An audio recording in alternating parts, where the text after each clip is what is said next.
Hey guys, once again welcome back to my YouTube channel. This is Abhyuday, a second year MBBS student at AIIMS Delhi. तो आज आपके अभ्युदय भैया आपको पढ़ाने वाले होंगे सरफेस केमिस्ट्री. मैं चाहता तो इस चैप्टर को 10 मिनट में भी पढ़ा सकता था, बट मैंने ये वीडियो 30 मिनट के आसपास बनाने की सोची है.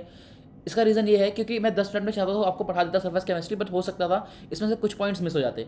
सो आप यार अपने थोड़े टाइम और दे दो और सारे पॉइंट्स सरफेस केमिस्ट्री के लेके जाओ, क्योंकि एक क्वेश्चन तो यहाँ से पक्का आने वाला है. तो चलिए स्टार्ट करते हैं.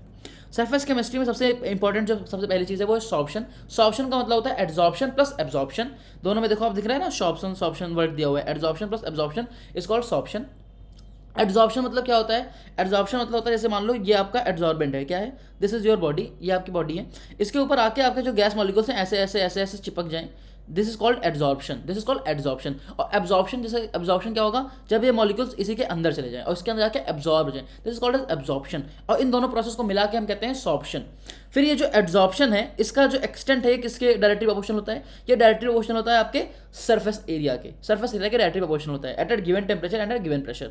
उसके बाद अगर मैं बात करूँ तो एड्जॉर्प्शन में तीन चीज़ें होती हैं: delta G, delta H, delta S. किसी भी रिएक्शन की तीन चीज़ें हमको पता होनी चाहिए: delta G, delta H, delta S. तो delta G, delta H, delta S तीनों की तीनों इसकी निगेटिव होती हैं. तीनों की तीनों क्या होती है? निगेटिव होती हैं. मतलब कि अगर मैं बात करूँ तो डेल्टा जी क्या होता है? Delta G is equal to delta H minus T delta S. ये होता है, हाँ है ना?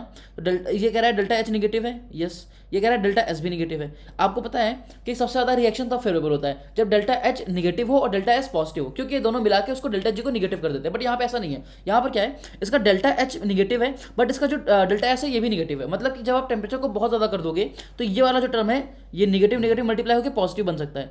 तो जो आपका एड्जॉर्प्शन है वो किस टेम्परेचर पे फेवर होगा? लो टेम्परेचर पे फेवर होगा. ओके. सो आई होप मैं आपको ये चीज़ समझा पाया हूँ, क्योंकि अभी हम आगे हम इस चीज़ को यूज़ करेंगे. ठीक है. एक जो फ्रेंडलिच एड्जॉर्प्शन आइसोथर्म है उसमें इसका यूज़ आता है. मतलब कि टेम्परेचर कम करने पे एड्जॉर्प्शन बढ़ जाता है इसी वजह से. तो टाइप्स ऑफ एड्जॉर्प्शन पे मैं आऊँ. जो सबसे इंपॉर्टेंट है एड्जॉर्प्शन के अंदर, दो तरह के एड्जॉर्प्शन दिए हुए एनसीईआरटी में. एक होता है फिजियोजॉर्प्शन, एक होता है केमियोजॉर्प्शन. तो फिजियोजॉर्प्शन और केमियोजॉर्प्शन में डिफरेंस पता होना चाहिए. तो ध्यान से एक बार पढ़ लो डिफरेंसेस. फिजियोजॉर्प्शन में क्या है?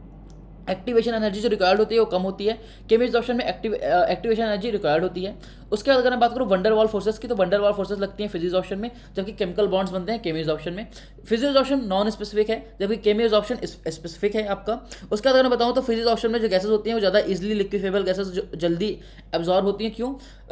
अपने क्रिटिकल टेम्परेचर के आसपास, because of van der Waals forces. Van der Waals forces बहुत ज़्यादा होते हैं क्रिटिकल टेम्परेचर के आसपास, इसीलिए ये बहुत ज़्यादा इजीली लिक्विफेबल गैसेज होती है, वो जल्दी एब्जॉर्ब होती हैं. वहीं पे अगर मैं केमियोजॉर्प्शन की बात करूँ तो यहाँ पे क्या होगा? जो गैसेज एब्जॉर्बेंट से रिएक्शन शो करेंगी सिर्फ वही की वही एब्जॉर्ब हो पाएंगी केमियोजॉर्प्शन में. तो बेसिकली आप देख पा रहे हो कि केमियोजॉर्प्शन केमिकल बॉन्डिंग की वजह से हो रहा है, फिजियोजॉर्प्शन फिजिकल बॉन्डिंग की वजह से हो रहा है. दैट इज वंडरवॉल फोर्सेस की वजह से हो रहा है. फिजियोजॉर्प्शन रिवर्सिबल है, केमियोजॉर्प्शन इरिवर्सिबल है.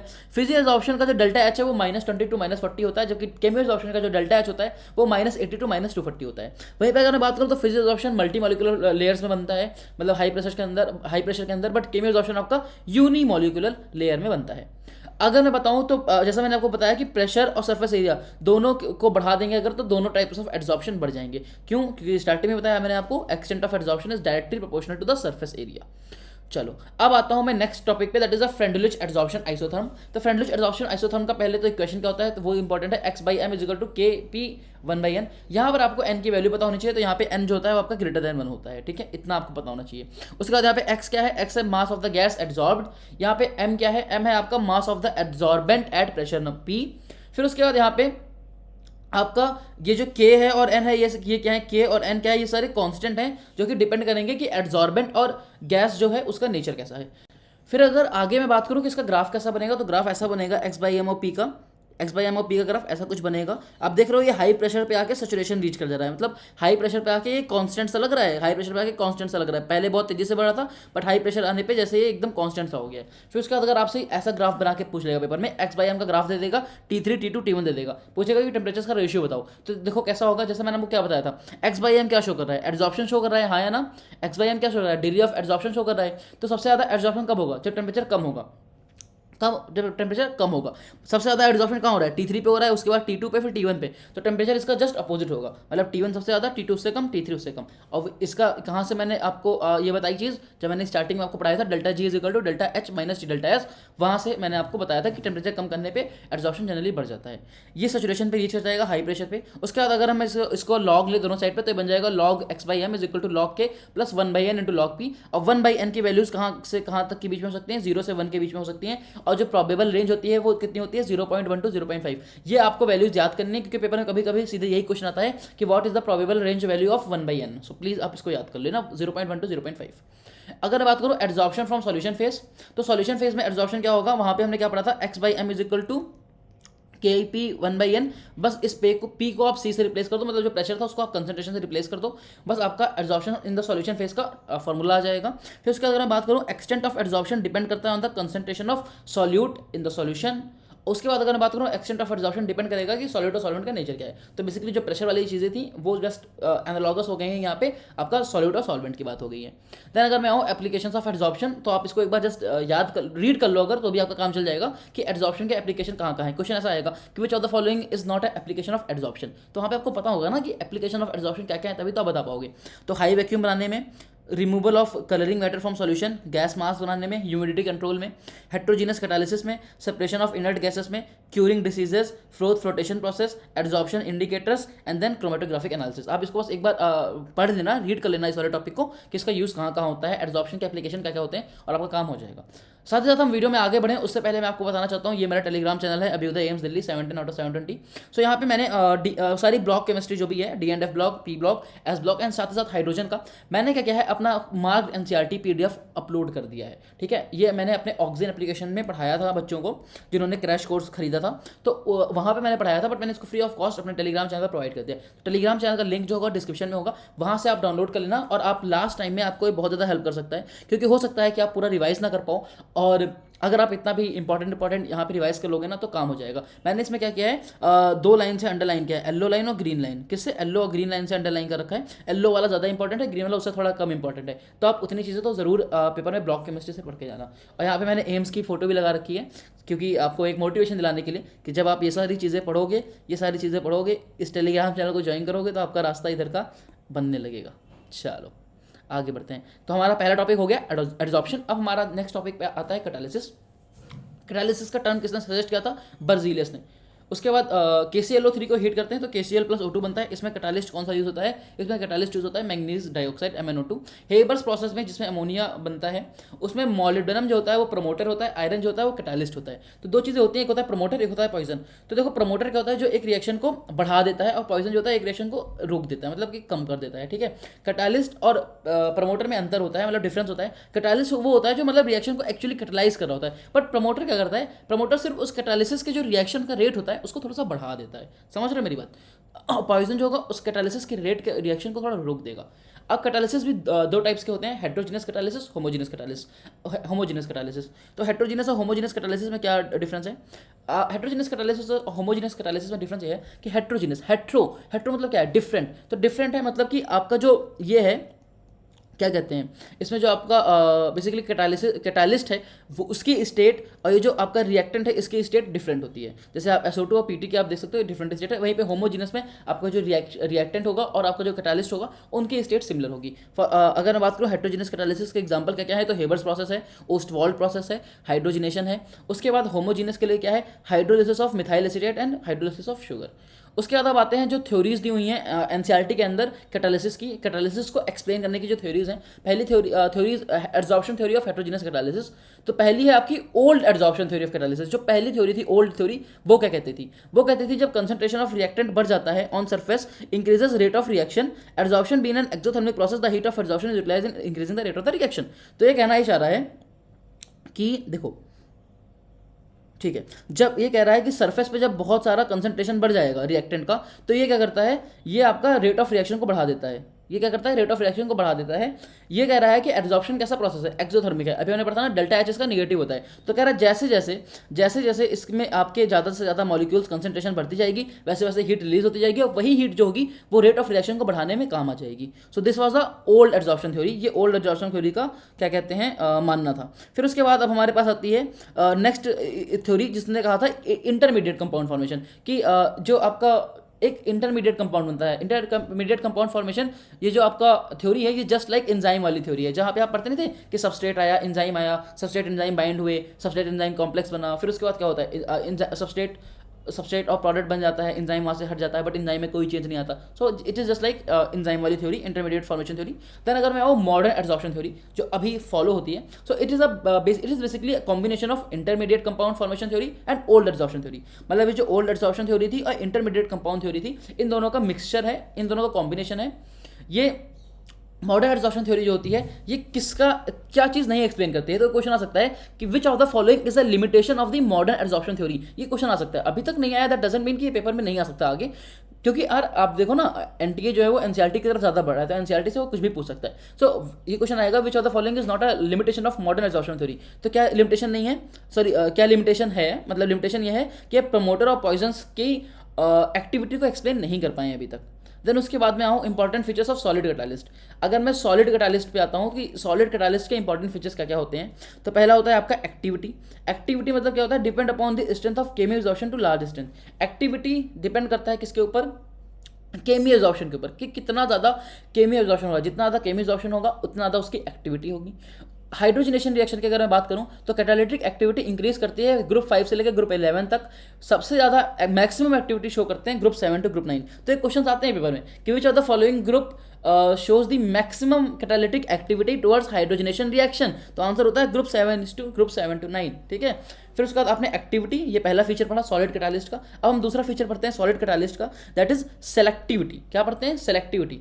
Selectivity of different catalyst for the same reactants is different. मतलब कि कहना ये चाह रहा है कि आपके रिएक्टेंट्स भले सेम हो, ठीक है, आपके रिएक्टेंट सेम हो, बट अगर आप डिफरेंट कैटालिस्ट यूज करोगे ना, तो आपके जो प्रोडक्ट्स हैं वो डिफरेंट आएंगे। फॉर एग्जांपल ये देखो, CO+H2 है, हमारे पास क्या है, कार्बन मोनोऑक्साइड प्लस हाइड्रोजन है।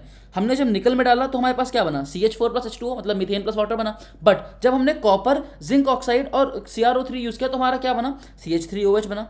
क्या बना, CH3OH बना, मतलब मिथेनॉल बना। फिर वहीं पे सिर्फ हमने कॉपर यूज किया तो हमारा HCHO, मतलब कि फॉर्मल्डिहाइड बना। सो आप देख सकते हो ना कि कॉपर प्लस H2 से कैसे कैसे 3 कंपाउंड बने। अब जानते हो, अगर पेपर बनाने वाला बहुत इंटेलिजेंट होगा तो वो क्या करेगा, वो टफ पेपर बनाना चाहेगा ना, तो वो क्या करेगा, वो आपके ऑर्गेनिक को इससे जोड़ देगा, ऑर्गेनिक को इससे जोड़ देगा। वो देगा कि कॉपर प्लस H2 था, इसको हमने कॉपर से रिएक्ट कराया, एक प्रोडक्ट बना A। अब इस प्रोडक्ट पे क्वेश्चन पूछेगा, मतलब फॉर्मल्डिहाइड पूछना चाहेगा, बट वो आपसे डायरेक्टली फॉर्मल्डिहाइड नहीं पूछेगा, वो आपके सरफेस केमिस्ट्री की नॉलेज को यूज करना चाहेगा। तो आप यहाँ पे भी ध्यान देना कि ऐसे क्वेश्चन आपके ऑर्गेनिक में आ सकते हैं। देन अगर मैं आगे आऊँ, shape selective catalysis. Shape selective catalysis क्या होती है, ये आपके जियोलाइट्स करते हैं। जियोलाइट्स होते हैं वो बहुत ही अच्छे शेप सेलेक्टिव कैटालिस्ट होते हैं। क्यों, क्योंकि उनका जो स्ट्रक्चर होता है वो कैसा होता है, हनी कॉम्ब जैसा स्ट्रक्चर होता है। तो क्वेश्चन आ सकता है कि जियोलाइट का स्ट्रक्चर कैसा होता है, तो हनी कॉम्ब स्ट्रक्चर होता है। उसके बाद जियोलाइट्स कैसी कैटालिसिस शो करते हैं, तो शेप सेलेक्टिव कैटालिसिस शो करते हैं। उसके बाद जो जियोलाइट्स की शेप सेलेक्टिव कैटालिसिस है वो किस पे डिपेंड करती है, तो डिपेंड करती है पोर स्ट्रक्चर ऑफ कैटालिस्ट पे, साइज रिएक्टेंट और प्रोडक्ट मॉलिक्यूल्स पे। ठीक है, तो इन सब चीज़ों पे डिपेंड करती है शेप सेलेक्टिव कैटालिसिस। अब जियोलाइट्स होते क्या हैं, जियोलाइट्स आपने पढ़ा होगा, बहुत ज़्यादा पढ़ा होगा आपने, कहाँ पढ़ा होगा, पी ब्लॉक 11th में लास्ट पेज पे दिया है जियोलाइट्स, हाँ वहाँ पे दिया हुआ है। सो जियोलाइट्स होते हैं माइक्रोपोरस एल्यूमिनो सिलिकेट्स होते हैं with 3D network of silicates in which some silicon atoms are replaced by aluminium atoms given by ALOSI framework. So this is zeolite. मतलब कि जियोलाइट क्या होते हैं, बेसिकली एल्यूमिनो सिलिकेट्स होते हैं। सिलिकेट्स में कुछ एटम सिलिकॉन के एल्यूमिनियम से रिप्लेस हो जाते हैं। इसका बहुत अच्छा दिया है वहाँ पे, जब आप 11th का पी ब्लॉक पढ़ोगे ना लास्ट पेज, वहाँ पे दिया है कि सिलिकॉन से जब सिलिकॉन हट के एल्यूमिनियम आता है तो एल्यूमिनियम में +3 चार्ज आता है। कितना आता है, +3 आता है, बट सिलिकॉन में +4 होता है। तो उस चार्ज को भरने के लिए सोडियम भी आते हैं। तो that is a very good thing, वो आप वहाँ से पढ़ सकते हो, आपने पढ़ा भी होगा, आई होप सो। फिर वहाँ पे ZSM के 5 के बारे में दिया है। ये बहुत ही इंपॉर्टेंट जियोलाइट होता है।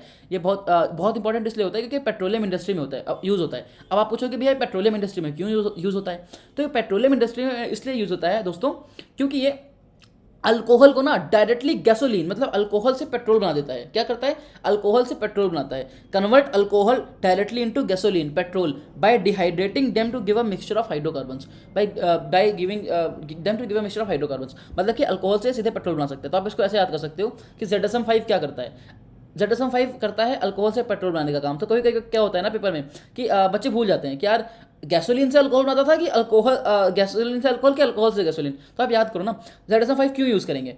इंसान क्या चाहेगा, मतलब नॉर्मल इंसान तो यही चाहेगा ना कि पेट्रोल मिले। अल्कोहल सब नहीं पीते, मतलब सब नहीं चाहते ना कि अल्कोहल हो। तो ऐसे आप याद कर सकते हो कि अल्कोहल अच्छी चीज़ नहीं है। गैसोलीन, पेट्रोल हमारे लिए एक हिसाब से अच्छी चीज़ है क्योंकि व्हीकल्स में यूज़ होती है। तो हम अल्कोहल से पेट्रोल बनाना चाहते हैं, ठीक है। तो आप ऐसे याद कर लेना।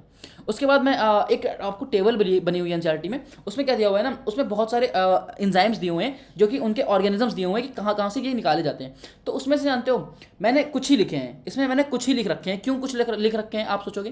तो मैंने इसलिए लिख रखे हैं क्योंकि इसका ना आप कंफ्यूज हो जाओगे, इसमें आप कुछ कंफ्यूज होगे, क्योंकि आपको लगेगा कि माल्टेज, क्या नाम लग रहा है माल्टेज, तो ऐसा लगेगा ना कि माल्टेज है तो ये माल्ट से निकाला जाता होगा, बट ये नहीं होता है। इसीलिए मैंने लिखा है माल्टेज जो होता है वो ईस्ट से निकाला जाता है, जबकि डाइजेस्टेज जो होता है वो माल्ट से निकाला जाता है। तो इस पर बहुत ध्यान देना। सबसे ज़्यादा कोचिंग वाले इसी पे क्वेश्चन पूछते हैं कि माल्टेज किससे निकाला जाता है, तो बच्चे माल्ट मार के आते हैं, गलत हो जाता है, ईस्ट आंसर होता है। यूरियस सोयाबीन से निकाला जाता है, जबकि जाइमेज और इन्वर्टेज भी ईस्ट से निकाला जाता है। आई होप आपको ये चीज़ याद हो गई होगी। देन अगर मैं एंजाइम्स की बात करूं तो एंजाइम्स की कुछ प्रॉपर्टीज दी हुई हैं एनसीईआरटी में, हम उसको पढ़ लेते हैं। सो एंजाइम्स की कुछ प्रॉपर्टीज हैं। एंजाइम्स होता है वाटर में कैसा सॉल्यूशन फॉर्म करता है, कोलाइडल सॉल्यूशन फॉर्म करता है। बहुत सारे एंजाइम्स को हम प्योर क्रिस्टलाइट फॉर्म में स्टेट निकाल सकते हैं लिविंग सेल से। फिर उसके बाद है एक कैटालिस्ट कैटालाइज नहीं कर सकता एक से ज़्यादा रिएक्शन। मतलब ऐसा नहीं है कि एक ही आप कैटालिस्ट रखो वो सारी रिएक्शन को कैटलाइज करेगा, ऐसा नहीं है। एक कैटालिस्ट एक ही स्पेसिफिक रिएक्शन को कैटलाइज करता है अपने बॉडी के अंदर। ये बेसिकली एंजाइम्स के बारे में बात हो रही है। एंजाइम्स का optimum temperature 298 to 310 kelvin. Celsius में अगर बात करूँ तो 25 Celsius to 37 Celsius, yes. And optimum pH 5 से 7 होगी। सेकेंड क्वेश्चन बायोलॉजी एनसीईआरटी से जोड़ देगा आपका फटाक से। डायग्राम याद है, बेल शेप कर्व बनता है, याद है कि नहीं है? पीएच और टेम्परेचर के बीच में, ओ सॉरी पीएच और एंजाइम एक्शन के बीच में, तो वहाँ से यूज़ कर सकता है। फिर उसके बाद कह रहा है metal ions weakly bonded to enzyme molecules increases their catalytic activity. Example amylase in presence of NaCl, example Na+ catalytically very active. So बिल्कुल सही बात है। जैसा हमने पढ़ा भी था कोफैक्टर की टर्म, कोफैक्टर पढ़ा था, कोफैक्टर क्या कहते हैं बायोलॉजी के बायोमोलिक्यूल से लास्ट पेज पे दिया हुआ है। तो वहाँ पे हमने क्या पढ़ा था कि जिंक जो होता है वो कार्बोक्सीपेप्टाइडेज के लिए रिक्वायर्ड होता है, वैसे यहाँ पे भी है ऑलमोस्ट। तो यहाँ पे कह रहा है कि सोडियम जो होता है वो एमाइलेज के लिए रिक्वायर्ड होता है और एमाइलेज की एक्टिविटी को बढ़ा देता है।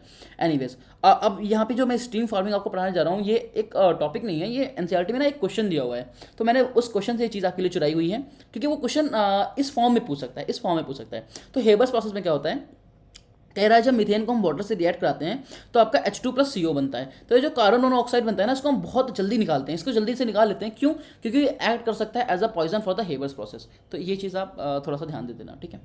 चलो अब मैं आता हूँ ईस्टर हाइड्रोलिसिस पे। ईस्टर हाइड्रोलिसिस जो होती है स्टार्टिंग में स्लो होती है, बट धीमे धीमे जैसे जैसे रिएक्शन बढ़ेगा वो वैसे वैसे फास्टर हो जाएगी। चलो सो अब हमारा क्या क्या कंप्लीट हो गया, अब हमारा कंप्लीट हो गया एड्सॉर्प्शन कंप्लीट हो गया और हमारा कैटालिसिस कंप्लीट हो गया। अब हम लास्ट टॉपिक पे आते हैं इस चैप्टर के, दैट इज कोलॉइड, और सबसे बड़ा टॉपिक यही है।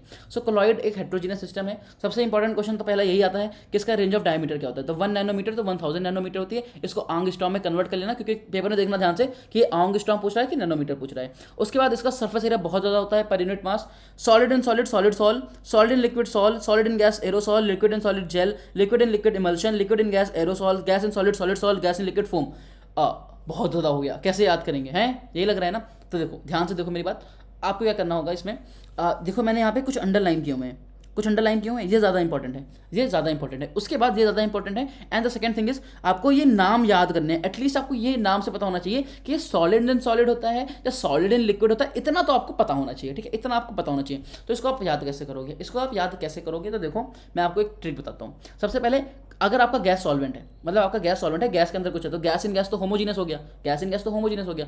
अब हम बात करें कि गैस के अंदर कुछ भी होगा तो क्या होगा, वो एरोसोल। गैस से क्या होता है, गैस मतलब एयर, तो गैस के अंदर कुछ भी है तो एरोसॉल। देखो सॉलिड इन गैस क्या है, एरोसॉल है। लिक्विड इन गैस क्या है, एरोसॉल है। इतना समझ में आ गया, समझ में आ गया। इस सॉलिड इन गैस का एग्जांपल क्या है, smoke and dust. Liquid in gas का एग्जांपल है फॉग, मिस्ट, क्लाउड। इतना अगर आपको याद है तो दैट इज इनफ। उसके बाद तो खेल शुरू होगा आपका। सॉलिड के अंदर कोई है, क्या है, सॉलिड के अंदर कोई है, जैसे सॉलिड इन सॉलिड है, या फिर आपका लिक्विड इन सॉलिड है, या फिर आपका गैस इन सॉलिड है, ठीक है। तो आपका लिक्विड इन सॉलिड जो होता है वो जेल होता है। आप जब जेल को यूज करो, जेल को कभी यूज किया है, जेल बालों में जेल लगाए हैं, आई होप आपने नहीं लगाए होंगे, बट अगर किसी ने बालों में जेल लगाए हैं तो जब जेल को देखते तो क्या लगता है, ऐसा नहीं लगता कि यार ये पानी है बट ये सॉलिड भी है, तो that is liquid and solid, वो जेल का एग्जांपल है, ठीक है। जैसे जेलीज हैं, जेलीज जब आप खाते हो तो that is a liquid and solid. But और जो सॉलिड्स हैं, मतलब solid and solid, gas and solid, तो ये बनाते हैं आपका सॉलिड सोल। क्या बनाते हैं? Solid sol. तो हमारा कितना याद हो गया? सॉलिड सोल याद हो गया, सॉलिड एरोसोल याद हो गया, जेल याद हो गया, सॉलिड सोल याद हो गया, ठीक है।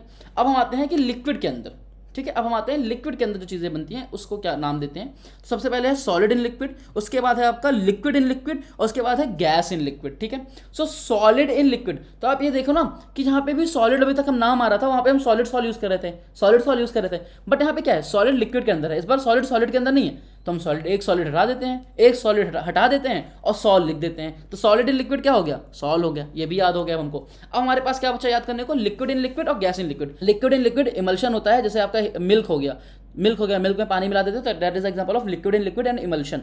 और फिर उसके बाद जो आपका लास्ट है gas in solid, that is a foam. अगर आप इसको इस टेबल को बहुत बार रिवाइज करोगे तो आई होप आपको याद हो जाएगा। चलो, एक बार में तो मैं भी नहीं याद कर पाया था और आप भी नहीं कर पाओगे, तो आपको थोड़ा मल्टीपल टाइम्स 2-3 बार तो पढ़ना पड़ेगा। Due to complete miscibility there is no interface between the gases. अगर मैं और आगे बढ़ूँ तो जेल, सॉल, इमल्शन, ये तीनों मोस्ट कॉमन क्लोराइड्स होते हैं इन सारे में से। कि अगर आपसे क्वेश्चन में पूछता है कि मोस्ट कॉमन क्लोराइड्स कौन से हैं इन सारे क्लोराइड्स में से, तो आपका होगा जेल, सॉल और इमल्शंस। देन उसके बाद अगर मैं बढ़ूँ तो नेक्स्ट क्लासिफिकेशन ऑफ क्लोराइड्स होती है लायोफिलिक, लायोफोबिक। लायोफिलिक मतलब वही लिपिड्स, लिपिड में लविंग, और लायोफोबिक मतलब जो लिपिड से दूर भागना चाहें। तो लायोफिलिक एग्जांपल है gum, gelatin, starch, rubber etcetera with suitable liquid. वहीं पे लायोफोबिक एग्जांपल है मेटल्स एंड देयर सल्फाइड। इसमें से एक का एग्जांपल याद कर लो लायोफोबिक का, मेटल्स और उनके सल्फाइड्स। तो आप लायोफिलिक आराम से पेपर में कर लोगे, गम, गिलाटिन, स्टार्च, रबर, ये सारे लायोफिलिक होते हैं।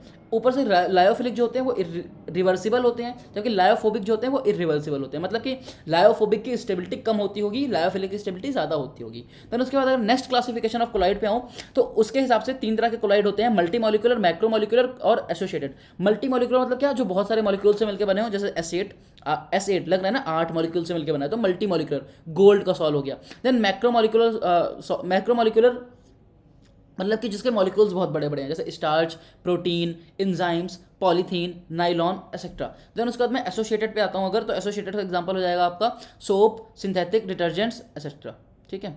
चलो, अब मैं उसके आगे बढ़ूँ, क्राफ्ट टेम्परेचर। ये एक बहुत इंपॉर्टेंट क्वेश्चन है कि क्राफ्ट टेम्परेचर क्या होता है। पेपर में पूछेगा क्राफ्ट टेम्परेचर क्या होता है। तो यार क्राफ्ट टेम्परेचर एक ऐसा टेम्परेचर होता है, कभी भी आपका ये जो मिसल होता है ना, मिसल, ये आपने देखा होगा यहाँ पे 2 चीज़ें होती है। एक होता है क्रिटिकल मिसल कंसंट्रेशन, जिसके ऊपर आपका एक मिसल फॉर्म होता है, ठीक है। तो आपका ये जो भी आपका स्ट्रक्चर फॉर्म होता है डिटर्जेंट्स या फिर सोप्स में, तो एक क्रिटिकल मिसल कंसंट्रेशन के ऊपर फॉर्म होता है और एक क्रिटिकल टेम्परेचर के ऊपर फॉर्म होता है। तो उस टेम्परेचर को क्राफ्ट टेम्परेचर बोलते हैं, उस कंसंट्रेशन को क्रिटिकल मिसल कंसंट्रेशन बोलते हैं। उसके बाद अगर हम बात करें तो ये जो मैक्रोमॉलिक्यूलर कोलॉइड होता है, ये बहुत ही स्टेबल होता है और ये रिसेंबल करता है ट्रू सॉल्यूशन को बहुत सारे रिस्पेक्ट्स में। ट्रू सॉल्यूशन मतलब समझ रहे हो कौन सा सॉल्यूशन? ये आप अभी क्या पढ़ रहे हो? आप कोलॉइड पढ़ रहे हो, तो ये क्वेश्चन हो सकता है पेपर में आ जाए कि which of the following type of colloid resemble the true solution.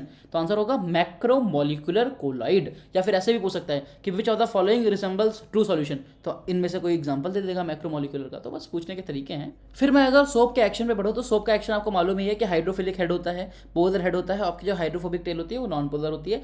अगर आपको इतना पता है तो दैट इज ओके। सोप का एक्शन बहुत ईजी है और आई थिंक आपको पता ही होगा। देन उसके बाद अगर मैं आगे बढ़ूँ तो negative charge sheath globules prevent them from coming together and forming aggregates. तो इसमें क्या होता है, देख रहे हो आप, ये नेगेटिव हर जगह बने हुए हैं। तो नेगेटिव क्या करेंगे, आपस में एक दूसरे को रिपेल करेंगे और इनका एक एग्रीगेशन बनने से रोकेंगे। क्योंकि अगर ये एग्रीगेशन बन जाएगा तो फिर उसका एक्शन रुक जाएगा ना, बट जबकि ये आपका रिपल्शन होता रहेगा तो उसका एक्शन होता रहेगा। चलो, अब आते हैं प्रिपरेशन ऑफ कोलॉइड्स पे। हम कोलॉइड्स को प्रिपेयर कैसे करते हैं। तो कोलॉइड को प्रिपेयर करने के हमारे पास 3 मेथड्स हैं। कौन कौन से मेथड हैं? पहला केमिकल मेथड है, दूसरा ब्रेडिक्स आर्क मेथड या फिर इलेक्ट्रिकल डिसइंटीग्रेशन मेथड है, और तीसरा पेप्टाइजेशन है। तो देख लेते हैं पहला मेथड क्या है, केमिकल मेथड। केमिकल मेथड में सॉल्ट्स प्रिपेयर करते हैं। सॉल्ट्स को हम प्रिपेयर करते हैं केमिकल मेथड से। यहाँ पे 4 रिएक्शंस दिए हुए हैं एनसीईआरटी में। पहला है AH2O3 plus H2S, AH2S3 plus H2O बनता है, इसको double decomposition reaction, SO2 plus H2S, sulphur plus H2O, oxidation हो रहा है यहाँ पे आपका। देन उसके बाद अगर मैं बात करूँ AuCl3 plus SCHO plus H2O, AU plus SCOH plus HCl, यहाँ पे आपका रिडक्शन हो रहा है। और फिर उसके बाद अगर मैं बात करूँ FeCl3 प्लस H2O, FeOH का होल थ्राइस प्लस HCl बनेगा, यहाँ पे आपकी हाइड्रोलिसिस हो रही है। तो आपको देख रहे हो चारों डिफरेंट टाइप ऑफ रिएक्शंस मिल रही हैं। इसमें मैं कुछ आपको याद नहीं करा सकता, ये आप खुद से याद करना पड़ेगा। मैं आपको सिर्फ बता सकता हूँ कि ये इंपॉर्टेंट है, बट आपको याद करना पड़ेगा, ठीक है। ब्रेडिक्स आर्ट का इलेक्ट्रिकल डिसइंटीग्रेशन मेथड की अगर मैं बात करूँ तो इसमें क्या होता है, dispersion as well as condensation दोनों होता है ब्रेडिक्स आर्क मेथड में। इससे ब्रेडिक्स आर्क के फिर इलेक्ट्रिकल डिसइंटीग्रेशन मेथड से हम क्या क्या प्रिपेयर कर सकते हैं, तो गोल्ड प्रिपेयर कर सकते हैं, प्लेटिनम प्रिपेयर कर सकते हैं और सिल्वर के सॉल्ट्स हम प्रिपेयर कर सकते हैं by using Bredig's arc method. इसको याद करने का तरीका मैं बता सकता हूँ कि गोल्ड, प्लेटिनम, सिल्वर जो होते हैं ये ज़्यादा रिएक्टिव नहीं होते ना, ये बहुत अलग से लिखे आते हैं, फिर बहुत ही प्रीशियस मेटल्स होते हैं, तो आप ये ब्रेडिक्स आर्क से प्रिपेयर करते हैं। फिर उसके बाद मैं बात करूँ पेप्टाइजेशन की, तो पेप्टाइजेशन में होता क्या है, पेप्टाइजेशन का मतलब क्या है कि process of converting precipitate into salt by shaking it with dispersion medium in presence of a small amount of electrolyte। तो इसमें क्या कहता है, हम क्या करते हैं किसी भी प्रेसिपिटेट को जो भी बनता है उसको हम क्या कहते हैं एक सॉल्व में कन्वर्ट करते हैं। कैसे कन्वर्ट करते हैं सॉल्व में, उसको हम करते हैं डिस्पर्जन मीडियम के साथ, मतलब उसको जिसके अंदर सॉल्व बनाना होता है उसके साथ शेक करते हैं, शेक करते हैं और उसमें थोड़ा सा इलेक्ट्रोलाइट डाल देते हैं। तो होता क्या है कि जो आपका प्रेसिपिटेट होता है वो क्या करता है, पॉजिटिव या निगेटिव चार्ज इलेक्ट्रोलाइट से एब्जॉर्ब कर लेता है अपने ऊपर और वो छोटे छोटे पार्टिकल्स में कोलाइडल साइज के टूट जाता है। चलो अब मैं आता हूँ प्यूरिफिकेशन ऑफ कोलाइड। तो अभी हमने क्या पढ़ा था, अभी हमने पढ़ा था कि कोलाइड्स को फॉर्म कैसे करते हैं। तो अगर आपको खाली इतना भी याद हो जाता है कि केमिकल मेथड से बनाते हैं ब्रेडिक्स आर्ट और पेप्टाइजेशन, तो भी इनफ है। प्यूरिफिकेशन ऑफ कोलाइड्स पे अगर मैं आऊँ तो प्यूरिफिकेशन ऑफ कोलाइड्स किन किन मेथड से होता है, तो आपका डायलिसिस है, देन इलेक्ट्रोडायलिसिस है, देन अल्ट्राफिल्ट्रेशन है, देन उसके बाद आपकी प्रॉपर्टीज़ पे आते हैं। बट अभी हम पढ़ते हैं पहले प्यूरिफिकेशन ऑफ कोलाइड को, प्यूरीफाई कैसे कर सकते हो कोलाइड्स को। तो डायलिसिस से कैसे प्यूरीफाई कर सकते हो, तो जो ट्रू सॉल्यूशन है वो आपका एनिमल मेम्ब्रेन जो होता है या पार्चमेंट पेपर आप कर लो या सेलोफेन की शीट होती है उससे पास कर सकता है, बट कोलाइडल पार्टिकल्स आपके नहीं पास कर पाएंगे। तो आप यहाँ से एक तो पता लगा सकते हो। देन इलेक्ट्रोडायलिसिस में क्या होता है कि जो डिजॉल्व सब्सटेंस होता है इम्प्योर कोलाइडल सॉल्यूशन में वो सिर्फ इज ओनली एन इलेक्ट्रोलाइट। मतलब कि अगर आपका जो क्या कहते हैं इम्प्योर कोलाइडल सॉल्यूशन है उसमें आपका इलेक्ट्रोलाइट ही सिर्फ क्या कहते हैं इम्प्योरिटी है, समझ रहे हो मेरी बात, तो उसको आप निकाल सकते हो इलेक्ट्रोडायलिसिस से। इलेक्ट्रोडायलिसिस किसके लिए करेंगे, ऑब्वियसली इलेक्ट्रोलाइट के लिए करेंगे। आप इलेक्ट्रोडायलिसिस से इलेक्ट्रोलाइट को निकाल लो और आपको प्योर कोलाइडल सॉल्यूशन आपका मिल जाएगा। देन उसके बाद अगर मैं बात करूँ अल्ट्राफिल्ट्रेशन, तो अल्ट्राफिल्ट्रेशन क्या होता है, अल्ट्राफिल्ट्रेशन में हम specially prepared filter papers use करते हैं। मतलब हम फिल्टर पेपर्स उसी के लिए सिर्फ बनाते हैं, और वो फिल्टर पेपर कैसे बनाते हैं इस पर क्वेश्चन आता है कि अल्ट्राफिल्ट्रेशन जो फिल्ट्रेशन पेपर यूज़ होता है उसको हम कैसे बनाते हैं। तो उसको हम बनाते हैं, इम्प्रेग्नेट करते हैं फिल्टर पेपर को विथ कोलाइडन सॉल्यूशन। और कोलाइडन सॉल्यूशन क्या होता है, कोलाइडन सॉल्यूशन होता है 4% solution of nitrocellulose in a mixture of alcohol and ether. तो एक क्वेश्चन आता है कि कोलाइडन सॉल्यूशन का कहते हैं कंस्टिट्यूएंट, मतलब उसके अंदर क्या क्या होता है, तो 4% सॉल्यूशन होता है नाइट्रोसेलुलोज का और अल्कोहल और ईथर के मिक्सचर में होता है। ठीक है, आपका ये क्या करता है कोलाइडन, ये जो इम्प्रेग्नेटेड फिल्टर पेपर होता है ये बेसिकली करता क्या है, कोलाइडल पार्टिकल्स के फ्लो को रोकता है। ठीक है, देन अगर मैं उसके आगे बढ़ूँ तो अल्ट्रा फिल्टर को और कैसे प्रिपेयर कर सकते हो, एंड अल्ट्रा फिल्टर पेपर में be prepared by soaking the filter paper in colloidal solution. मतलब कि ये तो आपका सिर्फ कोलाइडल सॉल्यूशन की बात कर रहा था ना, अब बता रहा है पूरा अल्ट्रा फिल्टर पेपर बनाते कैसे हैं। तो उसको कह रहा है कि अल्ट्रा फिल्टर पेपर को क्या करो, कोलाइडन सॉल्यूशन के ऊपर सोक करो, मतलब उसमें भिगा दो, देन उसके बाद उसको हार्ड करो फॉर्मल्डिहाइड लगा कर और बाद में उसको ड्राई कर दो। तो ये पूरी प्रोसेस आपको बता रहा है कि आप अल्ट्रा फिल्टर पेपर को कैसे तैयार कर सकते हो। फिर उसका क्या है, जो अल्ट्रा फिल्ट्रेशन का प्रोसेस है ये बहुत ही स्लो प्रोसेस है। इस प्रोसेस को अप्लाई स्पीड करने के लिए, मतलब कि जल्दी जल्दी हो, तो हम क्या करते हैं प्रेशर या फिर सक्शन अप्लाई करते हैं। ठीक है, देन अब हम आते हैं सबसे मोस्ट इंपॉर्टेंट टॉपिक पे कि कोलाइडन सॉल्यूशन। अभी तो हमने पढ़ा है कि बनाते कैसे हैं, मेथड्स ऑफ प्रिपरेशन पढ़ लिया, देन हमें पढ़ा है कि प्यूरीफाई भी कैसे करते हैं। बट अब हमारी जो मोस्ट इंपॉर्टेंट थिंग है कि इसकी प्रॉपर्टीज़ क्या होती है, तो प्रॉपर्टीज़ ऑफ कोलाइडन सॉल्यूशन। तो अभी हम पढ़ेंगे बहुत देर तक प्रॉपर्टीज़ ऑफ कोलाइडन सॉल्यूशन, और यही आई थिंक कि चैप्टर का लास्ट टॉपिक होगा इमल्शन के पहले का। तो प्रॉपर्टीज़ ऑफ कोलाइडन सॉल्यूशन अगर मैं आऊँ, सबसे पहली प्रॉपर्टी है इसकी कॉलीगेटिव प्रॉपर्टी। ये इनका साइज जो होता है ट्रू सॉल्यूशन के रिस्पेक्ट में छोटा होता है। देन उसके बाद अगर बताऊँ टिंडल इफेक्ट। टिंडल इफेक्ट क्या होता है, सबसे पहले फराडे ने ऑब्जर्व किया था और लेटर इसको बाद में पढ़ा था टिंडल ने डिटेल में, और इसको कहते हैं टिंडल इफेक्ट। टिंडल इफेक्ट का रीजन क्या होता है कि जो कोलाइडल पार्टिकल्स होते हैं वो स्कैटर होते हैं लाइट को हर डायरेक्शन में in space. This scattering of light illuminates path of beam in colloidal dispersion. तो आपने देखा होगा कि टिंडल इफेक्ट क्यों होता है। टिंडल इफेक्ट इसीलिए होता है, देखो क्यों होता है टिंडल इफेक्ट, क्योंकि कोलाइडल पार्टिकल्स जो होते हैं स्कैटरिंग ऑफ लाइट की वजह से होता है। आपने 10th या 9th क्लास में पढ़ा होगा कि टिंडल इफेक्ट जो होता है is due to which phenomena of light. तो आपने पढ़ा होगा Tyndall effect is due to the scattering of light. उसके बाद टिंडल इफेक्ट होने के लिए दो कंडीशंस का होना जरूरी है। पहला ये कि जो डिस्पर्जन पार्टिकल्स हैं उनका डायमीटर बहुत ज़्यादा छोटा नहीं होना चाहिए, then the wavelength of the light used. उसके बाद refractive index of the dispersed phase and the dispersion medium differ greatly in magnitude. मतलब कि आपके पास जो मान लो ऐसे डिस्पर्जन मीडियम है और डिस्पर्स फेस, दो चीज़ें हैं। ठीक है, डिस्पर्स फेस डिस्पर्सन मीडियम है, तो इनका रिफ्रैक्टिव इंडेक्स बहुत ज़्यादा डिफरेंस होना चाहिए। और पहला वाला आप देख भी सकते हो, एविडेंट भी है। आपने क्या देखा था, अभी हमने पढ़ा था कि जो कोलाइडल सॉल्यूशन कोलाइड्स होते हैं उनका साइज कितना होता है, बताओ कोलाइड्स का साइज कितना था, 1 नैनोमीटर टू 1000 नैनोमीटर। और जो हमारी वेवलेंथ होती है, विजिबल वेवलेंथ होती है, वो होती है 400 to 700 नैनोमीटर। तो लग नहीं रहा कि पहला पॉइंट सही है कि diameter of dispersion particles not much smaller than the wavelength of the light used. चलो अब आते हैं अल्ट्रा माइक्रोस्कोप। अल्ट्रा माइक्रोस्कोप एक है, अल्ट्रा माइक्रोस्कोप का जो प्रिंसिपल होता है वो सिर्फ और सिर्फ किस पे बेस होता है, टिंडल इफेक्ट पे होता है, क्योंकि टिंडल इफेक्ट के अंदर ही दिया हुआ है एनसीईआरटी के अंदर। सो अल्ट्रा माइक्रोस्कोप का जो सेटअप है वो जिक्स मॉडी ने किया था, पता नहीं अजीब सा नाम है। फिर उसके बाद अल्ट्रा माइक्रोस्कोप जो होता है, कभी भी इसमें जो इंपॉर्टेंट लाइन है वो मैं बता देता हूँ, does not render actual colloidal particles visible but only observe the light scattered bye them. तो कह रहा है कि जो अल्ट्रा माइक्रोस्कोप होता है वो कभी भी आपको कभी भी एक्चुअल कोलाइडल पार्टिकल्स को दिखाता नहीं है। वो क्या करता है कि जो कोलाइडल पार्टिकल्स लाइट स्कैटर करते हैं इधर उधर इधर उधर उधर लाइट स्कैटर करते हैं, वो उसके डायरेक्शन को दिखाता है, बस वो खाली उनको ऑब्जर्व करता है। इसीलिए कभी भी आप अल्ट्रा माइक्रोस्कोप से साइज और शेप कोलाइडल पार्टिकल्स का नहीं बता सकते। आप सिर्फ बता सकते हो क्या, कि वो लाइट को स्कैटर किस डायरेक्शन में किया और कितनी लाइट किधर किधर स्कैटर कर रहा है, एंड दैट्स इट। ठीक है, तो ये स्टेटमेंट कभी गलत मत करके आना पेपर में। बच्चों को लगता है कि ultra microscope does not provide any information about size and shape of colloidal particles, कहेंगे अरे ये तो बहुत गलत है, नाम ही माइक्रोस्कोप है तो साइज और शेप तो बता ही देगा, बट नहीं होता है ऐसा। अल्ट्रा माइक्रोस्कोप नहीं बताता है साइज और शेप कोलाइडल पार्टिकल्स का। देन अगर मैं कलर की बात करूं, कलर में क्या होता है, अ mixture of milk and water appears blue when viewed by the reflected light and red when viewed by the transmitted light. This is a line जो मतलब ठीक है पढ़ लो, मतलब इतनी भी इंपॉर्टेंट नहीं है बट पढ़ लो एक बार, ठीक है। तो आपका ये होगा mixture of milk and water appear blue, blue दिखता है जब वो रिफ्लेक्टेड लाइट में देखा जाता है, और रेड दिखता है जब वो ट्रांसमिटेड लाइट में देखा जाता है। चलो आई होप आपको ये चीज़ समझ में आई होगी। देन अगर मैं और उसके आगे बात करूँ, finest gold solve, finest gold solve आपका रेड होता है कलर में, जैसे जैसे पार्टिकल का साइज बढ़ता है वैसे वैसे पर्पल ब्लू फाइनली गोल्ड हो जाता है। तो these are not important questions, but अब एनसीईआरटी में दिया है तो हमें पढ़ना है, तो एक बार आप रीडिंग तो कर ही सकते हो कि फाइनेस्ट गोल्ड सॉल्व का कलर क्या होता है, रेड होता है कलर में। तो येलो मत मार के चलाना, ऐसा लगेगा अरे 24 कैरेट गोल्ड है तो वो तो येलो येलो पीला पीला दिखता है टीवीज में, ऐसा नहीं है। फाइनेस्ट गोल्ड सॉल्व का कलर क्या होता है, रेड होता है। ये इंपॉर्टेंट हो सकता है, क्वेश्चन आ भी सकता है। फिर उसका अगर मैं बात करूँ ब्राउनियन मोशन, ब्राउनियन मोशन बहुत इंपॉर्टेंट है। सबसे पहले ऑब्जर्व किसने किया था, ब्रिटिश बॉटनिस्ट रॉबर्ट ब्राउन। अरे भाई साहब, बॉटनिस्ट साहब, British botanist Robert brown, nucleus खोजा था इन्होंने। देखो ये तो केमिस्ट्री में भी है, तो इतने आप लाइफ में वर्सेटाइल बनो कि आप बॉटनी और केमिस्ट्री दोनों में खोज करो। रॉबर्ट ब्राउन से हमें कुछ सीखना चाहिए। देन उसके बाद ब्राउनियन मोशन जो होता है वो नेचर ऑफ कोलाइड के इंडिपेंडेंट है, मतलब कि कोलाइड चाहे जैसा है उस पर डिपेंड नहीं करता। ये चीज किस चीज़ पे डिपेंड करता है, सबसे पहला क्वेश्चन तो ये होता है कि ब्राउनियन मोशन डिपेंड किस किस चीज़ पे करता है। तो पहला करता है ये विस्कोसिटी ऑफ सॉल्यूशन पे, किस पे डिपेंड करता है, विस्कोसिटी ऑफ सॉल्यूशन पे, और साइज ऑफ द पार्टिकल पे, किस पे डिपेंड करता है, size of the particle and viscosity of the solution. अगर साइज कम है और विस्कोसिटी कम है तो मोशन जो होगा ब्राउनियन मोशन वो ज़्यादा होगा, फास्टर होगा। देन उसके बाद अगर मैं बात करूँ ब्राउनियन मोशन होता क्यों है, तो ब्राउनियन मोशन इसलिए होता है क्योंकि अनबैलेंस फोर्सेज होती हैं due to the unbalance bombardment of the particles by the molecules of the dispersion medium. Unbalance forces की वजह से बेसिकली होता है Brownian motion. Brownian motion is a stirring effect which does not allow particle to settle, thus responsible for stability of the solution. तो Brownian motion क्या करता है, stability को बढ़ाता है। क्यों, क्योंकि ब्राउनियन मोशन क्या करेगा, बार बार मॉलिक्यूल्स को ऐसे घुमाएगा, मतलब पार्टिकल्स को सेटल डाउन नहीं होने देगा, और कोई भी इंसान जब सेटल डाउन नहीं होगा तो उसकी स्टेबिलिटी बढ़ जाएगी। देन अगर मैं उसके बाद आता हूँ फिफ्थ पॉइंट पे, तो चार्ज क्या होता है कोलॉइडल पार्टिकल्स पे, ठीक है।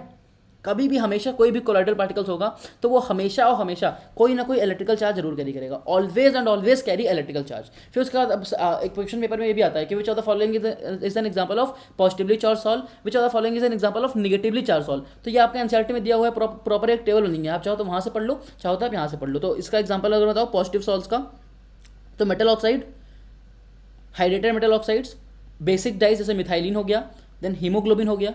देन उसके बाद निगेटिवली चार्ज सॉल्व्स की अगर बात करो तो metal sulphide, acidic dye stuffs, eosin या Congo red solution of starch, gum, gelatin, clay, charcoal etcetera.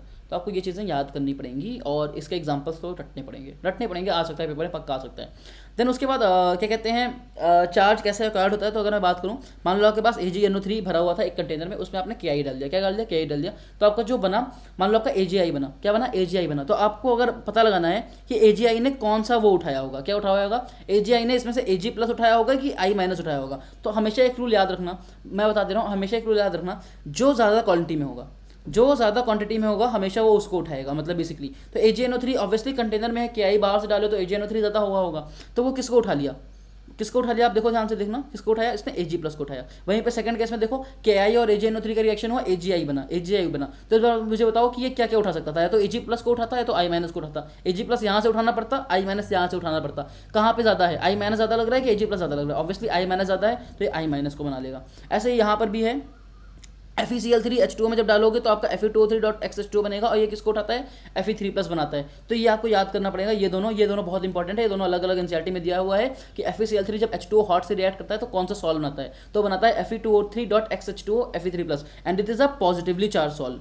जबकि वहीं पे जब FeCl3 को आप NaOH में डालते हो तो ये बनाता है Fe2O3.XH2OH-, यहाँ पर ये बनाता है निगेटिवली चार्ज सॉल्ट। इसको आप कैसे याद कर सकते हो, मैंने कैसे याद किया था अपने समय पे, तो मैं आपको बता दूं, NaOH बेसिक है, NaOH बेसिक का मतलब कि OH- आयन बहुत ज़्यादा होंगे, तो इसलिए यहाँ पे निगेटिवली चार्ज सॉल्ट बनेगा, बस ऐसे याद कर लो। और दूसरा H2O में तो पॉजिटिवली बनेगा ही, उसका अपोजिट। अब अगर मैं आता हूँ Helmholtz electrical double layer concept, ये बहुत ही बढ़िया कॉन्सेप्ट है जो कि एनसीईआरटी के अंदर दिया हुआ है, हेल्महोल्ट्ज़ डबल लेयर कॉन्सेप्ट। ये क्या कहता है, combination of 2 layers of opposite charges around the colloidal particles. तो ये कहता है कि कोलाइडल पार्टिकल्स जो होते हैं उसके अराउंड कॉम्बिनेशन होता है 2 लेयर्स का अपोजिट चार्जेस की, क्या 2 लेयर्स अपोजिट चार्जेस की बन जाती हैं कोलाइडल पार्टिकल के अराउंड। कह रहा है कि फिक्स लेयर होती है, एक होती है आपकी डिफ्यूज लेयर, कौन 2 लेयर होती है, एक फिक्स एक आपकी डिफ्यूज। तो कह रहा है फिक्स लेयर जो होती है वो बहुत ही फर्मली हेल्ड होती है, जबकि जो डिफ्यूज लेयर होती है, जो बाहर वाली लेयर होती है वो मोबाइल होती है, मतलब मूव कर सकती है। और इन दोनों के बीच का जो डिफरेंस होता है, दैट इज कॉल्ड इलेक्ट्रोकाइनेटिक और जीटा पोटेंशियल। अब देखो सिंपल सी बात है, अगर आपके जैसे मैं आपको यहाँ पे बनाऊँ तो देखो आपके पास 2 लेयर्स हैं, तो अगर आप दोनों पे चार्ज है, अगर आपके पास दोनों पे चार्ज है, इस पर कुछ चार्ज है, इस पर कुछ चार्ज है, तो इनके दोनों के बीच में क्या होगा, एक पोटेंशियल जनरेट होगा, और उस पोटेंशियल को हम क्या बोलते हैं, इलेक्ट्रोकाइनेटिक और जीटा पोटेंशियल, इलेक्ट्रोकाइनेटिक और जीटा पोटेंशियल। और जितना ज़्यादा देखो इलेक्ट्रोकाइनेटिक और जीटा पोटेंशियल, यहाँ पे ऑफ लिख दिया है और होगा यहाँ पे इलेक्ट्रोकाइनेटिक और zeta potential. colloid is particularly sensitive to oppositively charged ions because they reduce zeta potential and hence repulsion and hence it will result in instability। तो कह रहा है कि कोलाइड्स जो होते हैं वो नहीं चाहते कि अपोजिटली चार्ज आयंस पास आएंगे, क्यों, क्योंकि अपोजिटली चार्ज आयंस पास आएंगे और दोनों चार्ज मर जाएंगे। बट हमारा कोलाइड क्या चाहता है कि हमारे ऊपर तो हमेशा चार्ज बना रहे, तो वो क्या चाहेगा कि हमारी जो फिक्स लेयर है और जो डिफ्यूज लेयर है इनके बीच में बहुत ज़्यादा डिस्टेंस रहे, मतलब बहुत ज़्यादा पोटेंशियल है। तो इसका मतलब क्या हुआ, जीटा पोटेंशियल जितना ज़्यादा होगा उतना ज़्यादा उसकी स्टेबिलिटी होगी, जैसे जीटा पोटेंशियल कम होगा उसकी स्टेबिलिटी धीमे धीमे कम होने लगेगी। सो आई होप आपको हेल्महोल्ट्ज़ इलेक्ट्रिकल डबल लेयर समझ में आ गई होगी। देन अगर मैं उसके आगे बढ़ूँ नेक्स्ट प्रॉपर्टी, 6th प्रॉपर्टी पे, तो electrophoresis is the property of colloidal solution. Electrophoresis में क्या होता है, कोलाइडल पार्टिकल्स मूव करते हैं under N applied electrical potential. Positive charge particle move करेंगे कैथोड की तरफ और निगेटिव चार्ज पार्टिकल मूव करेंगे एनोड की तरफ, सिंपल है।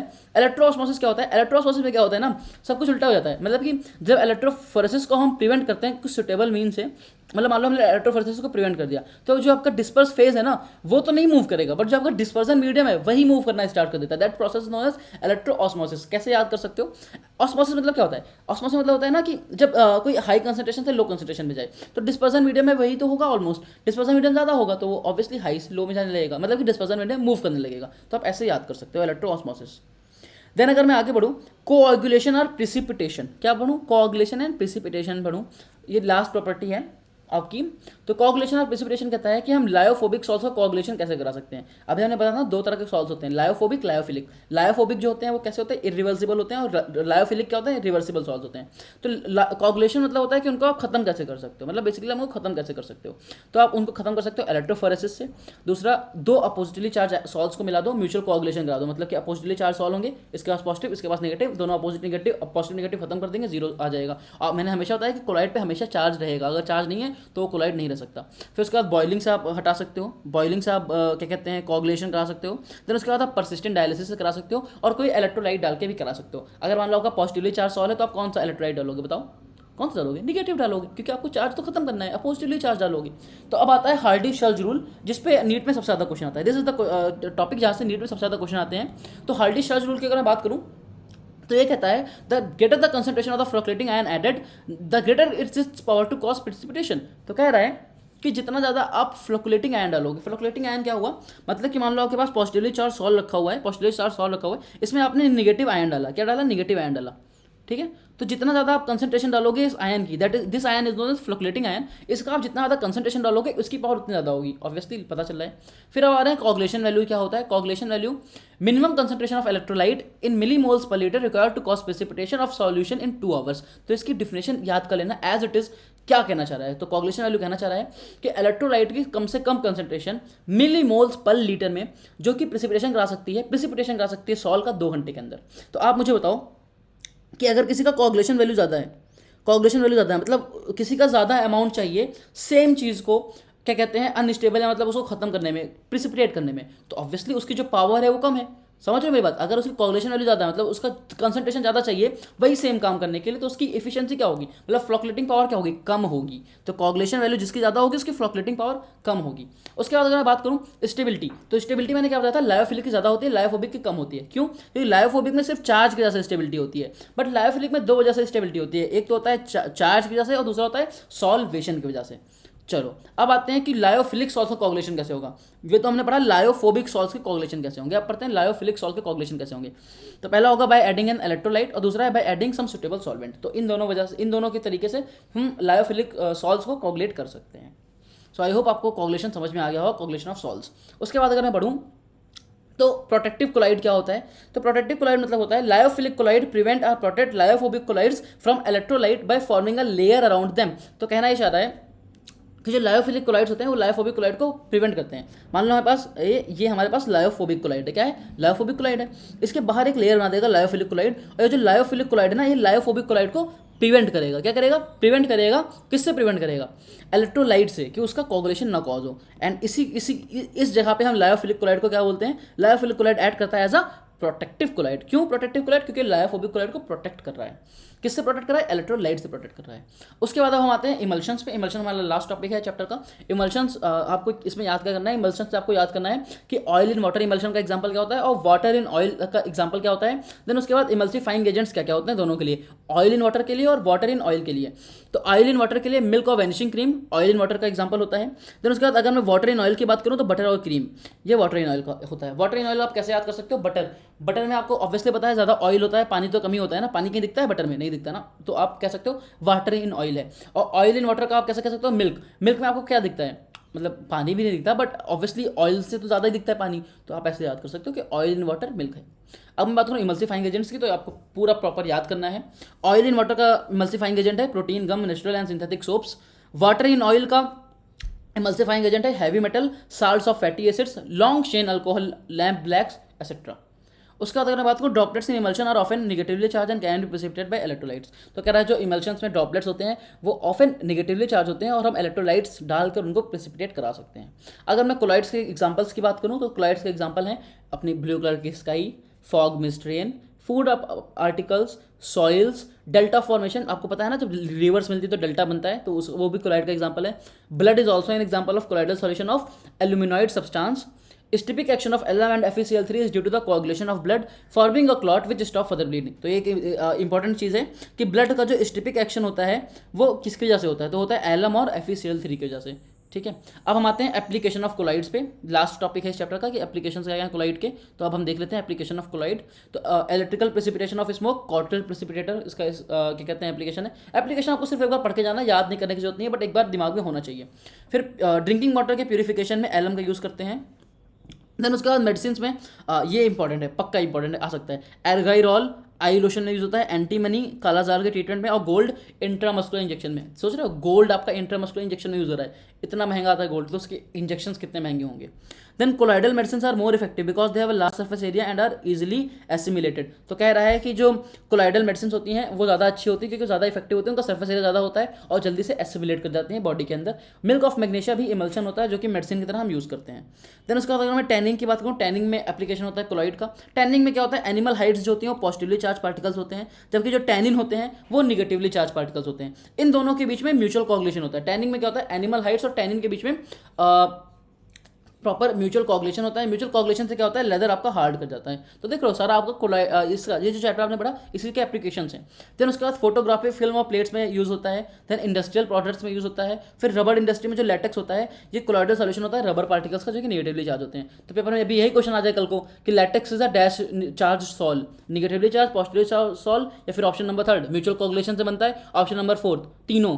तो आप आंसर होगा नेगेटिवली चार्ज सॉल्व होता है। सो आई होप मैंने आपको ये चैप्टर अच्छे से पढ़ा दिया होगा। आई नो कि 30 मिनट से ज़्यादा थोड़ी क्लास चल गई है, बट यार आपका अगर आपने ये क्लास अच्छे से कर ली ना तो सरफेस केमिस्ट्री तो दद्दा आप गलत करके नहीं आ रहे। ठीक है, सरफेस केमिस्ट्री तो आप पक्का सही करके आओगे। आई होप आप सरफेस केमिस्ट्री सही करके आओ और पेपर के बाद बताओ मुझे कि भैया हमारा सरफेस केमिस्ट्री हो गया। ठीक है, चलो ओके, बाय बाय, टाटा, मिलेंगे अपने नेक्स्ट वीडियो में।